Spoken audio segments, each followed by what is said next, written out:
April 22 பெகல்காமில் நடந்தது நம்ம யாரும் ஏத்துக்கவே மாட்டோங்க ஐயா, யாரும் ஏத்துக்க முடியாது. ஏப்ரல் 22 பெகல்காம், காஷ்மீர்ல இருந்து 80 கிலோமீட்டர் தூரத்தில் ஒரு பள்ளத்தாக்குங்க ஐயா. 26 பேர் கொன்று குவிக்கப்பட்டிருக்கின்றார்கள். 26 பேர், 25 பேர் இந்தியர்கள், ஒரு நேபாளி, 26 பேர். அவங்க எல்லாரும் யாருங்க ஐயா? கர்நாடகா ஹூப்ளி, ஷிமோகா, நம்ம ஆந்திர பிரதேஷ் நெல்லூர்காரரு, இவங்க எல்லாம் டூர் போறாங்க எல்லாம் அந்த கோடை கால விடுமுறைக்கா. புதிதாக திருமணமாகி போனவங்க இருக்கிறாங்க, ஹனிமூன் போனவங்க இருக்கிறாங்க, திருமணமாகி ஒரு வாரம் ஆன நேவி ஆபீசர் அவங்க இருக்கிறாங்க. ஷிமோகால இருந்து காஷ்மீருக்கு போய் பார்க்கணும், இதுவரைக்கும் போனதே இல்லைன்னு போன கணவன் மனைவி, 2 குழந்தைகள், 4 பேர். அவங்க 26 பேர்த்தையும் கொடூரமாக தீவிரவாதிகள் மதத்தினுடைய பெயர்ல, நீ எந்த மதம், நீ இஸ்லாம் மதமாக இருந்தா குர்ஆன்ல இருந்து 2 வார்த்தையை படி, உனக்கு தெரியாதா, அப்ப நீ ஹிந்து மதம், இங்க வந்து நெல்லு. அவங்கள முட்டைங்கால் போட வச்சு இந்த ISIS தீவிரவாதிகள் எப்படி எக்ஸிகியூஷன் ஸ்டைல் முட்டிங்கால் போட வச்சு மண்டையில பின் மண்டையில சுடுவாங்களோ அது போன்று கொன்று குவிக்கப்பட்டிருக்கின்றார். அதையும் நாம் கண்டித்து நின்று கொண்டிருக்கின்றோம். காரணம், இதை நாம் ஏற்றுக்கொள்ள மாட்டோம். எல்லா இஸ்லாமியர்களும் தீவிரவாதிகள் இல்லைங்க ஐயா. இஸ்லாமில் அதை தவறாக புரிந்து கொண்டவர்கள் சில தீவிரவாதிகள் இருக்கிறாங்க.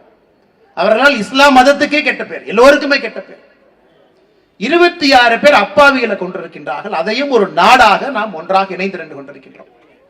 அது இன்னைக்கு நாம சொல்லி இருக்கோம், பாகிஸ்தான்ல இருந்து யார் இங்கே இருந்தாலும் உடனடியாக திரும்பி செல்ல வேண்டும் என்று சொல்லி இருக்கின்றோம். யார் இந்தியாக்குள் இருக்கக்கூடாது. இந்தியா முழுவதும் முதலமைச்சர்கள் வேலை ஆரம்பிச்சிட்டாங்க. நான் தமிழ்நாடு முதலமைச்சர் சம்பந்தமாக எந்த வேலையுமே ஆரம்பிக்கல. இந்திய அரசு உள்துறை அமைச்சர்கள் என்ன சொல்லி இருக்கிறாங்க, அமித்ஷா அவர்கள், பாகிஸ்தான்ல இருந்து யாராவது விசாவோடு இந்தியாவுக்குள்ள இங்கே சுத்திக்கிட்டு இருந்தா உடனே கிளம்பி போயிருங்க, அட்டாரி பார்டர்ல கிளம்பி போயிருங்க, வாகா பார்டர்ல வராது. அதற்கு பேச்சு மூச்சு இல்லாம நம்முடைய முதலமைச்சர் இருக்கிறாங்க. அப்ப என்ன, நீங்க தீவிரவாதத்தை ஆதரிக்கிறீங்களா? எல்லா காங்கிரஸ் கட்சியை சார்ந்த முதலமைச்சர்கள் எதிர்த்து பேசும் பொழுது தமிழகத்தினுடைய முதலமைச்சருடைய பரிதாபமான நிலை, ஐயோ எதிர்த்து பேசினா ஓட்டு வங்கி கலைஞ்சு போயிருமோ, எதிர்த்து பேசாம இருப்போம். அதையும் பார்க்கின்றோம், அதையும் நாம் கண்டிக்கின்றோம். அது மட்டும் இல்லை அருமை சொந்தங்களே, நாம் எல்லோருக்கும் கோபத்தில் இருக்கும்.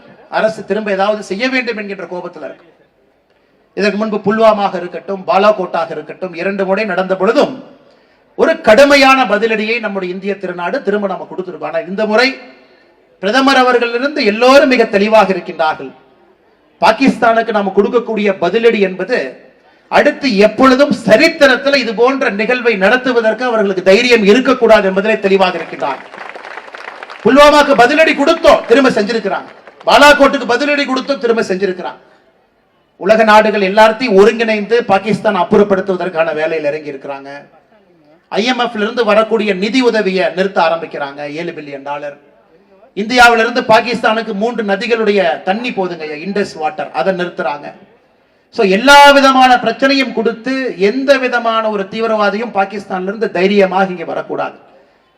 பாப்பீங்க, பிரதமர் அவர்களும் தினமும் பார்க்கிறாங்க. நேற்று நம்முடைய முப்படை தளபதிகளை கூப்பிட்டு மீட்டிங் போட்டிருக்கிறாங்க. குறிப்பாக விமானப்படையினுடைய தளபதியை கூப்பிட்டு நேற்று பேசியிருக்கிறாங்க.